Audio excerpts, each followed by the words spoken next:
Bienvenidos a TV10 México. Aquí, como siempre, estamos ansiosos de que ustedes vean el programa de Sí al Derecho de Nacer. Vamos a seguir continuando con las prácticas del método Bingis con la doctora Leticia Villegas. Muy bien, pues continuamos con nuestras sesiones de método de ovulación. Hoy vamos a conocer las reglas de aplicación del método.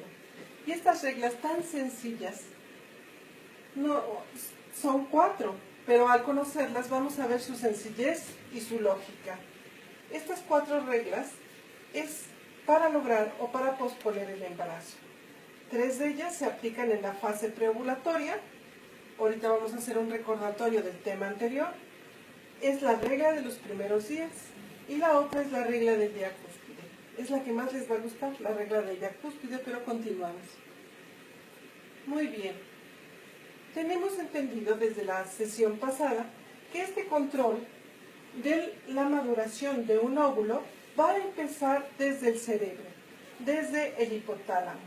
Esta actividad ovárica está controlada desde el hipotálamo y este hipotálamo gobierna a la glándula pituitaria, que la vamos a ver como un chicharito en la parte media del cráneo. Y esta glándula pituitaria o hipófisis produce 2 hormonas. Estas 2 hormonas las vamos a comparar como un teléfono. Ese teléfono tiene que hablar. ¿A quién le va a hablar la hipófisis? La hipófisis le va a hablar al ovario. Y el ovario le tiene que contestar con otra hormona. La hormona que va a producir la hipófisis, es la primera llamada, es hormona folículo estimulante. Esta hormona folículo estimulante, como lo dice, estimula al óvulo, estimula al folículo para que produzca estrógeno. Al producirse mayor cantidad de estrógeno, lo va a captar la hipófisis y entonces el cerebro, el hipotálamo, le manda la orden a la hipófisis para que ahora secrete la segunda hormona, la segunda llamada, hormona luteinizante, que es cuando el óvulo o huevo ya está maduro, pero tiene que abrir. Esta bolsa al abrir libera al óvulo y entonces esta liberación del óvulo es por esta hormona, la luteinizante. Entonces, la primera llamada fue folículo estimulante, creció el folículo, ya está grande el folículo, liberó estrógenos que cambian todo el organismo de la mujer y empiezan a secretarse los mocos. Y entonces, ya cuando el óvulo está maduro, se libera la luteinizante. A estas complejas actividades se les conoce como eje hipotálamo-hipófisis-ovario. Este eje es un control muy específico, muy noble, y este óvulo, al estar creciendo dentro del folículo, va a hacer que se empiecen a segregar los mocos. La sesión pasada hablábamos del moco G, que es el que protege la mayor parte del ciclo, este cuello o cérvix de la mujer. La primera fase del ciclo se llama preovulatoria y la segunda posovulatoria. La primera fase, que está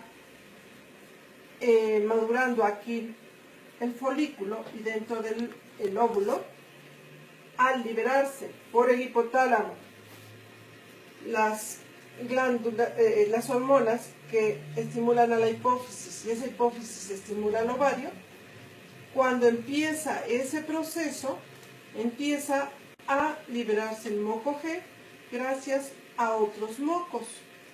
Pero este moco G que es liberado, que está protegiendo de infecciones y de que no pasen los espermatozoides, van a llegar a la vagina, pero no van a pasar al útero. Estos espermatozoides son atrapados aquí. ¿Por qué? Porque este moco G es muy ácido y el líquido seminal es alcalino. Por lo tanto, llegan y al estar en contacto con esta acidez son destruidos. Y a la vez, este moco está ocluyendo por completo el canal cervical. Entonces, fue el aumento de estrógenos que fue la respuesta a la llamada, a la primera llamada, y esta producción de estrógenos hace que se libere el moco G y entonces se empiecen a producir estos mocos. Veámoslo en la gráfica. Este es el momento en que el óvulo ya está madurando. Y esta maduración hizo que se liberara el moco G y entonces ahora sí pueden pasar los espermatozoides en la relación conyugal y entonces estos espermatozoides aquí van a empezar a ser alimentados por las criptas que se empiezan a formar en este canal. Antes estas criptas no estaban formadas, se forman al momento que es liberado el estrógeno y al momento que el estrógeno empieza a elevarse, se van formando más mocos y se van definiendo más las criptas. Ahora bien, el moco y los patrones hormonales ováricos. La mujer en el momento que está madurando un óvulo va a percibir algo en sus genitales que cambió. Y en el transcurso de su actividad normal, ella experimenta una sensación de algo que está bajando por la vagina, como veíamos en la gráfica anterior. Y de la misma manera que ella se da cuenta de su menstruación, pero ahora ya no es una menstruación de sangre. Ahora es una bajada de estos mocos y eso lo va a percibir ella únicamente teniendo en cuenta lo que está sintiendo. Y lo va a comprobar una vez que vaya al sanitario y que vea que hay algo que está saliendo de sus genitales. Pero recordemos que lo más importante es la sensación, ¿de acuerdo? Entonces, esta sensación, que es lo más importante, hace que, como veíamos en la sesión pasada, las personas invidentes sean las que mejor llevan este método, porque no necesita verse, necesita sobre todo aprender a sentirse, ¿de acuerdo? Y entonces, este proceso que empezó el hipotálamo manda la orden a la hipófisis, de la hipófisis manda con la folículo estimulante, la respuesta es el estrógeno, ya que captó el estrógeno, la respuesta es luteinizante, libera el óvulo y entonces, una vez liberado el óvulo, se va a producir la hormona progesterona. Pero esto es para que veamos la base científica.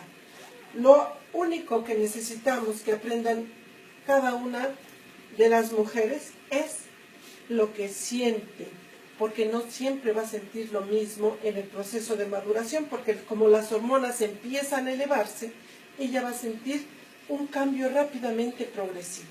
Pero vamos a entenderlo un poquito más.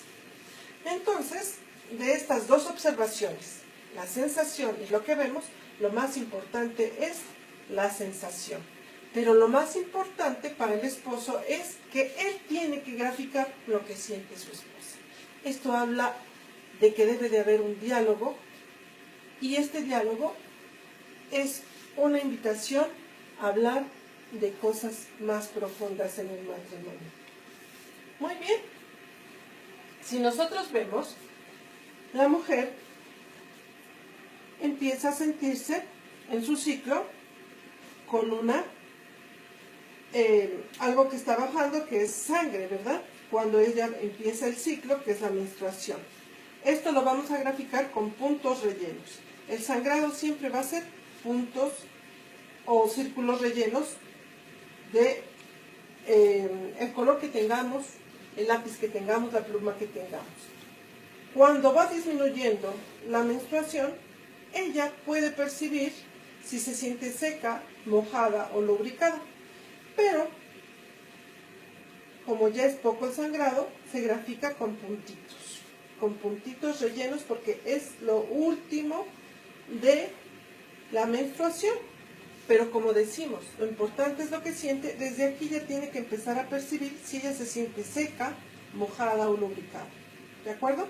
Entonces, nuestro ciclo, el primer La primera fase es el periodo o menstruación.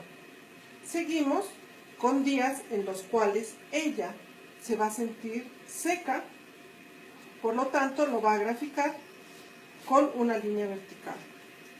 Si ellos tienen relaciones sexogenitales por la noche, al otro día ella va a eliminar ese fluido seminal, por lo tanto lo va a graficar con un círculo vacío. Pero esa secreción no es de ella, esa secreción es de su esposo, ¿de acuerdo? Ahorita, conforme vayamos viendo las reglas, vamos a ver cómo se aplican estas reglas.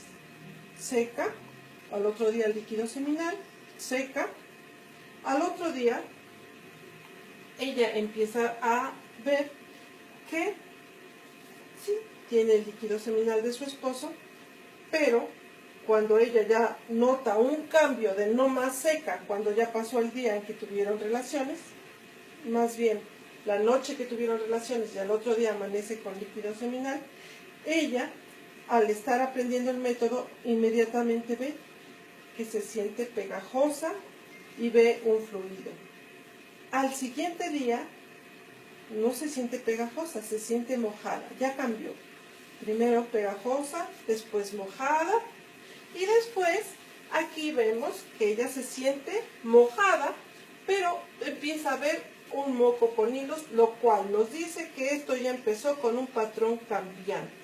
Ella se siente resbalosa, un moco con hilos, súper más resbalosa, lubricada, y aquí percibe que su vulva está hinchada. Y de repente no siente ni ve nada. ¿Qué pasó aquí? Pues que aquí empezó a madurar un folículo dentro de un óvulo, empezaron a elevarse las hormonas y llegó el día del síntoma cúspide. De repente no siente ni ve nada porque entonces se liberó la progesterona y eso hace que ellos puedan reconocer fácilmente el día cúspide como el último día de sensación resbalosa, después de un patrón cambiante que fue de menos a más, de duración variable y un cambio radical en la sensación. Ahí reconocemos que ellos ya están aptos para lograr el embarazo si tienen relaciones en estos días, o bien dejar estos días sin relaciones hasta que se presente el cambio más 2 días más para reanudar su relación y así estar abiertos a la vida, no cerrarse a esa unión conyugal, no cerrarse a la vida y entonces estar cada vez más unidos y conscientes de lo que están haciendo. Pues bueno, vamos a hacer un pequeño corte y seguimos con nuestro método. Muchas gracias.